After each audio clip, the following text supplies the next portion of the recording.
તો હવે ત્યાં આજે 4 વાગે કે બધા ભેગા થવાના છે અને વિરોધ કરવાના છે, શું પરિસ્થિતિ છે 4 વાગ્યાની? સર, આજે મેં લોકેશન માટે મારા જે લાગતા વળગતા જે આગેવાનો છે, મેં મારા ગામના બધા વડીલો, મારા જે ભાઈઓ સંબંધીઓ છે, બધા સગાવાલાને મેં બોલાવ્યા છે કે આજ મારી ઉપર છે તો આ કંપની છે એ બધાના ખેતરમાંથી નીકળવાની છે.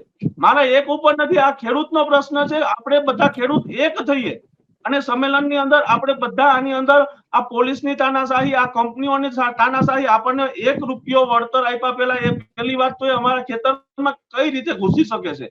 એટલે આ લોકો હવે આપણે ઓલું પોલીસ રક્ષણની બદલે આપણે એનોથી ડર ઉભો કરી દીધો છે એ લોકોએ સર. તો આજે અમે એના માટે માગણી માટે, સ્વીકાર માટે અને આજ અમે આંદોલન કરવાના છીએ. અને જો જરૂર પડે ભલે ₹1 અમારે વળતર ના આવે તો કઈને ખેડૂતના નિયમથી આજ બધો મારો નાગરિક, હરેક નાગરિક જાગૃત થાય એવી હું ભાવના લઈને બેઠો છું કે મારો નાગરિક બધો જાણતો હોવો જોઈએ કે એને કયા કયા નિયમો છે, શું શું છે, આગળ કઈ રીતે.